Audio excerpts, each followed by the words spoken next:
What is up, everybody? My name is Justin. This is Forever Self-Employed. In today's video, we're going to be taking a look at a disaster yard cleanup. Before we get into that, if you have a service business and you need help keeping up with clients, scheduling out jobs, creating invoices, or collecting payments for the jobs that you do, Jobber is the solution to that problem. Their software will help you to automate your business and maximize on your current customer base. They have hooked us up with a link that gives you a 2-week free trial as well as a 20% discount when you become a member, and you can find that in the comment section and the description below. Go check it out and take your business to the next level. Without further ado, let's go ahead and jump right into this one. I'm joined with a special guest, Kevin. How's it going, man? It's going good, man. How you doing, Justin? I'm doing pretty good. Can you kind of tell us about how you got this job and like how the yard got this bad? So this client is the mother-in-law from one of my previous clients. We picked it up just as a cleanup. You can see like half the yard hasn't been touched in years. That's the overgrown stuff. We're going to cut all that out too. But like the grass wasn't touched for the last half of last year, and it's already, waist high in a lot of it. So we were hired to come in, clean it up, and make it to where the grandkids could come in and play with it. Absolutely. So what led to it getting this bad? Like, did she just not have somebody come cut it? Was it all winter? Like, what was the deal? I believe she said, her husband is a contractor, but when it comes to their yard, he doesn't like messing with stuff. We're coming in, we're gonna have to weed eat it and mow it multiple times. This is actually the first segment of this job. We're coming back. It'll probably be sometime later this month, actually. And we're gonna be cutting the rest of the trees off the property that are under a foot in radius, so our diameter.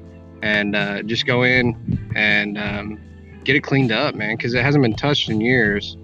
From what she said, there's a shed over here, and they used to raise like carrier pigeons. Kind of an odd thing. I've never had a client say that, but she said she had like $15,000-$20,000 carrier pigeons in there. How much did you quote for a job like this? So when I do stuff like this, it's all on an hourly rate.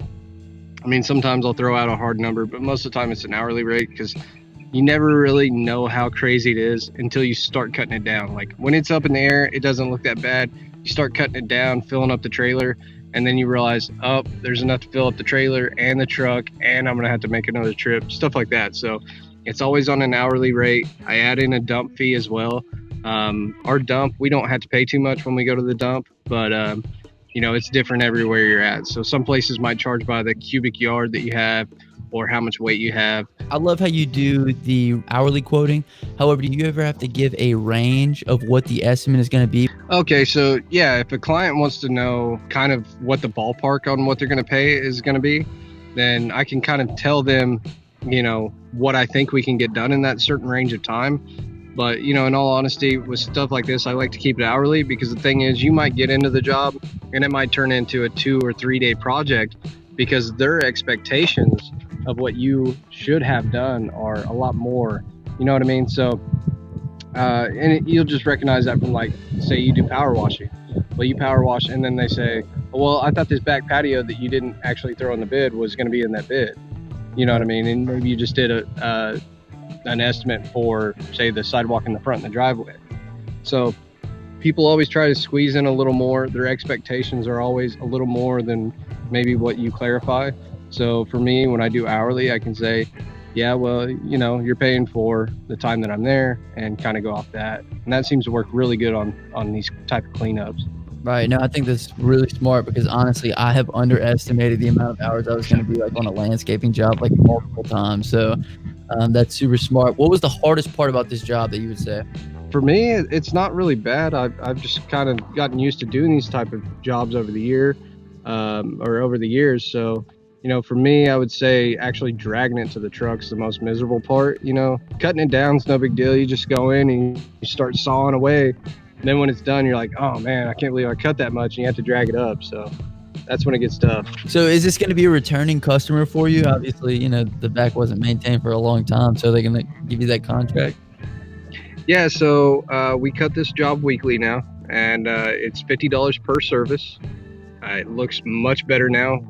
We're on probably the 5th or 6th service, and it looks great. Like I said, we're going to be coming in to do the second phase, and we've given them an estimate for painting their house as well. Okay, so last question, Kevin. How did you land this job? So I got this job from a reference from one of my clients. So, word of mouth on this one. Love it. Word of mouth is our favorite form of getting customers because it's the free form, right? The video is wrapping up now, Kevin. Do you want to go ahead and give us a word of the day? Yeah, let's do it as nightmare cleanup. The word of the day is going to be nightmare cleanup. If you made it this far in the video, comment down below nightmare cleanup, and I will hashtag you a real one. My name is Justin. This is Forever Self Employed. Until next time, hustle hard and get that money, baby. Peace.